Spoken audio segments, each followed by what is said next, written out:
Các bị muốn nhung chi mà nụ đài trong hạt prán hay nhung chập đàm hạt prán đặc biệt hạt tới mà dạ tới nhung có bỏ bòn mình hồi gì tới chập đám hơi có bỏ bòn chập đám bỏ bòn hay mà đò bên ý cứ nhung chập đám chi tùm lọp tại mà đó nhung bỏ bòn được một tỷ bộ bộ nạc lá đôi nhung về đại dương vừa ấy mùi trắng dương tay tập bỏ bỏng rồi nè chẳng video nick trong trai dùng là mua là hạt bà bây giá đây chỉ mua là hạt vừa dương và chơi được coi dương ọt bật to vừa vì tiền trong cả co sang tùm lọp lọ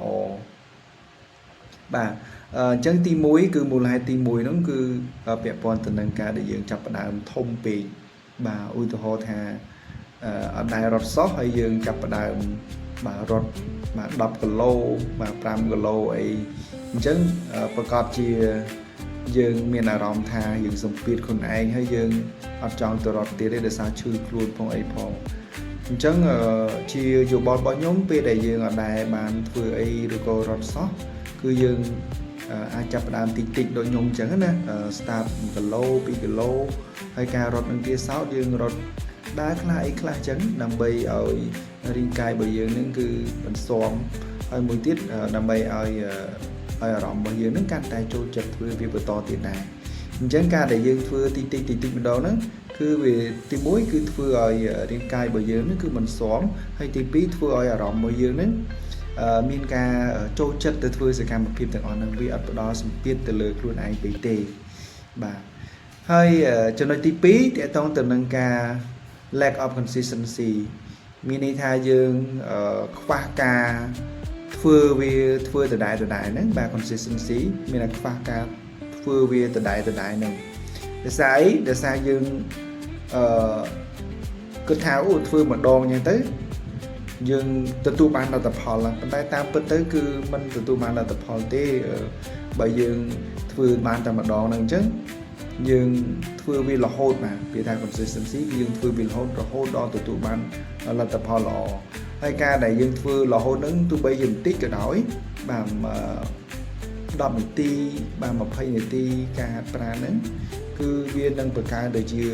ទម្លាប់កាលណាយើងធ្វើដដែលវានឹងបង្កើនទៅជាទម្លាប់ហើយទម្លាប់ហ្នឹងវានឹងចេញជាផ្លែផ្កាវានឹងចេញជាលទ្ធផលនៅពីអនាគតបានជាទីពេញចិត្តរបស់យើងបានចំណុចទី3តកតងទៅនឹងការ wait for motivation មានន័យថារងចាំការលើកទឹកចិត្តពីមជ្ឈដ្ឋានខាងក្រៅរងចាំអារម្មណ៍ល្អអីផ្សេងអញ្ចឹងពេលដែលយើងបង្កើនឬក៏យើងចង់បង្កើតទម្លាប់ល្អអីមួយគឺយើងអត់ចាំបាច់ត្រូវមានការ motivation វាត្រូវការតិចតួចប៉ុន្តែយើងអត់ពឹងផ្អែកទៅលើការគេហៅថាការលើកទឹកចិត្តឬក៏ motivation ពីមជ្ឈដ្ឋានខាងក្រៅទេបាទឬក៏ចាំតែអារម្មណ៍ល្អអីទេមិនយើងទៅធ្វើទេតែសំខាន់គឺយើងមានការបង្កើតជា schedule ជាក់លាក់ពេលវេលាជាក់លាក់ហើយដល់ពេលដល់មកគឺយើងធ្វើតែម្ដងទោះបីជាយើងមានអារម្មណ៍មិនល្អ stress ឬក៏យ៉ាងម៉េចក៏ដោយប៉ុន្តែយើងនៅតែធ្វើវាបាទលើកលែងតែយើងឈឺទៅណាមិនរួចអាហ្នឹងចាំគិតទៀតប៉ុន្តែយើងពេលដល់មកគឺយើងធ្វើតែម្ដងអញ្ចឹង automatically គឺយើងនឹងទទួលបានគេហៅថាលទ្ធផលហើយជាបង្កើនទម្លាប់មួយដ៏ល្អសម្រាប់យើងហើយបាទអញ្ចឹងជាកលឹះបាទចុងក្រោយបាទពាក់ព័ន្ធទៅនឹងការដែលធ្វើឲ្យមនុស្សភាគច្រើនគឺបរាជ័យក្នុងការបង្កើនទម្លាប់ល្អនោះគឺសរុបមកគឺមាន3បាទអាចនឹងមាន3ហ្នឹងប៉ុន្តែអាចនឹងមានច្រើនទៀតប៉ុន្តែគ្រាន់តែខ្ញុំចង់ share 3នេះទី1គឺចាប់ផ្ដើមធំពេកបាទអញ្ចឹងយើងត្រូវ